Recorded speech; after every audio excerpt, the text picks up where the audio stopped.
as a healthcare provider providing care to women's health and pregnant people, it's really discouraging to hear some of the comments that have been made around healthcare. And I think it's really impacting women's healthcare choice and authority over their own bodies.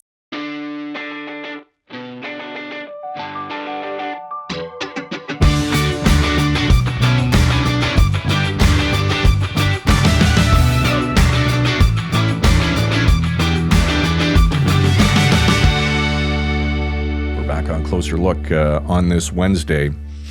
Little disappointed in my Blue Jays, as you are your Tigers. Yes. What the hell is going on? Yeah, we really try not to banter about baseball at the top of every show because we could talk baseball every day, but we're 5 days away from the season being over.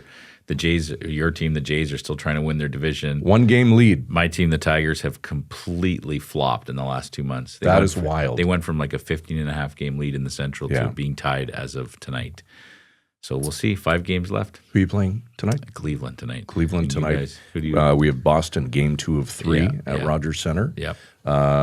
Questionable call last night. I heard. That could have changed the outcome, but I heard. Speaking of questionable calls, President Trump. President Trump at it again, making so I guess it was back during COVID when he suggested at a press conference that if you somehow injected blue light into your body, or even better, disinfectant, you'd be cured of COVID. I remember that press conference. There was a scientific, like a health official. I can't remember her name. Yes. But she was just standing there looking horrified at his. Do you remember her doing something like that? One of these? Yeah. Now this week he's linking autism spectrum disorder to the use of Tylenol by pregnant women, which just is insane. Considering what we know about the scientific evidence. And it's just caused such a, as you can imagine, a tailspin of questions, and Tylenol stock plummeted. Now it's gone back up a little bit. Health Canada this morning came out with a very strong rebuttal saying this is all the evidence we have says that Tylenol is safe to take by pregnant women. They've been taking it for decades. So, for Health Canada to come out that quickly and put out a statement is pretty strong. We're going to talk about it a little bit today as well with an expert who knows a thing or two about treating pregnant women through a doctor at the Ottawa Hospital. And I think it's one of those conversations where I don't know. The scary part of these conversations is you hope that it educates people, makes a little difference, but the bottle, pardon the pun, has been opened, right? And I don't know, these kind of things, when you have these kind of pieces of misinformation that go so viral, people are going to believe this for years. You have to think people are going to believe this for years, no matter how many experts come out and say it's not true. Yeah. All right. Well, let's get some clarity with Dr. DarineEl-Chaâr. On Monday, U.S. President Trump suggesting that a link exists between autism and acetaminophen, the active ingredient in Tylenol. And it's raised some concerns within the scientific community. Joining us tonight to talk about it is Dr. DarineEl-Chaâr, a staff physician, a maternal fetal medicine physician at the Ottawa Hospital, and an associate professor at the University of Ottawa. Doctor, thanks for joining us tonight. We appreciate your time. Yeah, no, thanks. I'm happy to be here. All right, Doctor, this isn't the first time that the U.S. president has gone on record and saying something controversial where healthcare is concerned. For the record, what is the current medical and scientific consensus on the use of acetaminophen, the active ingredient in Tylenol, during pregnancy? Yeah, the current statement is there has been no scientific evidence that shows that there is any associations or causation of harm, or as suggested by the current announcement, associated with ADHD, autism, or neurodevelopmental disorders. There has been, so many studies that have looked at this. We have revisited this when different papers were reviewed. And obviously, as a scientific community, it is important to pay attention to any signals. And there has been no new evidence to suggest that there is any causation. I know it's only been a couple of days, but what are patients asking or saying to you following the president's comments? Yeah, it's a mix. I have patients who have not changed anything with regards to what we do. I also want to remind people that in general, when we take care of our pregnant patients, we're not our first line isn't to look at medication. We try to look at all alternative ways to alleviate the concerns or any presentation they have. But obviously, there's people with pre-existing conditions who we need to make sure that they're stable. So nothing has changed for most that understand how we work. There has been some questions when we've talked about it for alleviating pain or fever, but it's been, to be honest, fairly simple at this time. It's only been a few days to address their questions when we look at the evidence together. Doctor, what goes through your mind when you see a comment like that, say from President Trump or anyone else pushing this total misinformation? I mean, maybe for some people they can just laugh it off or dismiss it, but it's very serious when someone of that stature makes something like that. What goes through your mind when you see it? To be honest, for me, it wasn't at all something I could laugh off. So I was very disappointed and worried for patients. You know, I think of patients that I follow. I'm a high-risk pregnancy physician. That's what maternal fetal medicine means. And so they have pre-existing conditions and suffer pain or have conditions that need some support. And Tylenol as a very simple first-line relief of pain is important. And so I think about the guilt that this may bring to them if they did happen to have a diagnosis that came up for their children. And so this has been something that I think of. I think of the fears that it has placed misinformation, some extra work that comes up for us to talk about this versus focusing on important issues related to their pregnancy care. Absolutely. So those were some of the thoughts that crossed my mind. Absolutely, Doctor. And I assume the worst fear is that someone would listen to this advice and change what they're doing, and maybe something worse could happen. That is definitely the fear I have. And the fear I have is that patients aren't comfortable talking to us about this so that we can support them through this decision making and getting their information elsewhere. I often just remind patients that's what we're here for. Please feel free to ask us questions, and we will help guide you through any decision making towards your pregnancy. Yes, there's some great information and learning online, but to be careful when we're processing that. Doctor, I don't want to dwell on the misinformation or the disinformation, but there has to be a huge impact. And of course, I mean, this comment coming from a guy who a few years ago during COVID said that injecting a disinfectant could help. From somebody in such a high-ranking position, what's the impact of that misinformation? It's so hard to see. I know what you're referring to. I remember seeing that and going, "Wow, like that's a big statement to make with such assertiveness and confidence." To be honest, I'm a scientist. I do research. This is what I do. Also part of and I would not make any strong. When we make a recommendation, we say so far the studies lead us to show that there is no association based on what we found. This is how the scientific community speaks. So the language we're hearing is really not what we're seeing. So the impact is harmful for our healthcare providers, the trusting relationship that is affected by patients who may believe this because they look up to these political individuals who probably have, a skill set that's really important for the position that they're in, but maybe the healthcare part has been, a little bit of a far stretch for their expertise and knowledge. If I may say. You're right, Doctor. We've talked about this on the show in the past, Doctor. My kids are a little bit older, but when we were having kids, my peer group talked a lot about the vaccines and the concerns about autism because that was the misinformation that was out there. And it was a discussion by, I think, every friend or relative that was having kids at the same time, right? Just showing that even though that had been widely debunked, that wasn't true, it was still something everybody talked about. My worry is that now that this is the same thing. Tylenol, don't take Tylenol if you're pregnant because it could cause autism. Do you worry that that same lingering effect could happen here? Absolutely. We're still, although that was been debunked and that paper that caused some of that misinformation has been retracted, people still refer to that and think, well, maybe it was a whole conspiracy. Like that's something I've heard. And that's something that it's all led by pharmaceutical companies influencing healthcare. I want to just say I practice in Canada.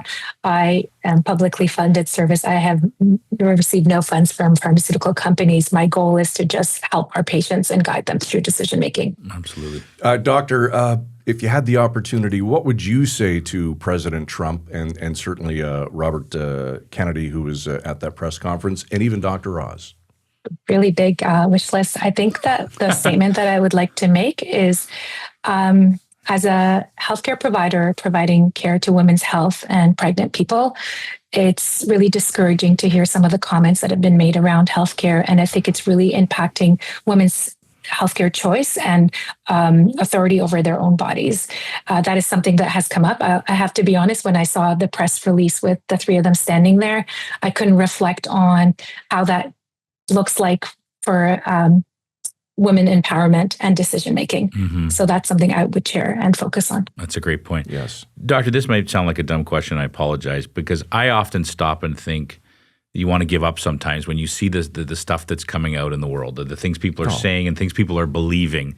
And in your shoes, like you said, dealing with high-risk pregnancies and patients, are there some days where you just wonder, how do I keep doing this with the amount of stuff that's coming out? It barely crosses my mind, and this is going to sound really tacky. I love what I do. Yeah, I happen to have found something that I really love. Is it harder to do our jobs these days? Absolutely. Mm-hmm. It's a challenge. Like I shook my head, and I just want to be really honest. Like, I had to talk about this when there was the announcement by Robert F. Kennedy Jr. about the COVID-19 vaccines a few months ago. I love chatting with you guys. You're very nice. This is a fantastic conversation. But are we going to do this every 3 months when something is said by authorities who I don't think have the right information for this at this time so far, are the announcements that we've been hearing and having to debunk and create a little bit of extra work for us in healthcare who want to focus on the stuff we love. Yeah. Not through every 3 months, It's going to be once a week. We talked about with your media representative there. That's what another reporter told me. And I was like, we keep chatting about this stuff. That's right. It's going to be a new weekly podcast with you and us. Yeah. So, yeah. You know, I think the other thing I wanted to ask, I don't know if maybe you're able to answer this, but part of the challenge too, I think, is because autism cases are on the rise and people don't really know. I don't think the scientific community knows yet what's causing it. That adds to this too, right? That we don't have those answers. Yeah, that's a great point, and I reflect that. I'm not a pediatrician or specialist in these, but I can reflect with you on what I think is likely going on here. First, we're much more aware. We are now making the diagnoses versus in the past. I don't think these were recognized and followed. Reality is the etiology or reasons why someone may be diagnosed with autism or ADHD and neurodevelopmental disorders is wide: genetics, environmental, different potential exposures, other conditions. So I think we're just better at evaluating and recognizing and having people make the diagnosis is my input. I also just want to say that something that's been really challenging for me is to make sure that people know that these are not always negative diagnosis. I don't like the label of negativeness around this currently right now. I really empathizes with family who have children or now young adults with these conditions that are probably amazing people and feel maybe targeted by this suggestion that we need to, find all reasons to eliminate people with these. I just don't like I hope I've explained myself, but I think we have to reflect on what's the dialogue here. I very much appreciate you saying that's a great point, and I'm glad you brought that up. Thank you so much, Doctor. Doctor, unlike who we saw Monday in the U.S., you are a true authority and expert, and we know you're tight for time. So before we let you go, is there anything that we didn't cover tonight that you'd like to mention? No, it's a great conversation. I want to remind people that we do have excellent science for now that tells us that there is safety for using of Tylenol. The paper that all of us in the scientific community refer to as the 2024 JAMA, which is a great paper on the sibling longer-term follow-up studies of 24 years that found no association with use of acetaminophen and autism. So I think people need to know that that's the best evidence we have so far. And the best trials that we would like to do to have the correct answers will not be something we can do. I think that's important to let people know and have a conversation with your healthcare provider when you are looking at different things and not seek out social media. Absolutely. All right. Very well said. There's Dr. DarineEl-Chaâr from the Ottawa Hospital. Doctor, thanks for debunking and providing some much needed clarity tonight. We appreciate your time. Great. Thank you. Okay, so imagine you've got a former talk show host in Dr. Mehmet Oz, you've got Robert Kennedy Jr., and you've got the former host of The Apprentice, which aired on NBC. That guy becomes the president of the United States, and they're making an announcement and decisions where healthcare is concerned. Yeah. It's affecting millions worldwide. There's no words to describe that, right? And the ripple effect that this is going to have. Yeah.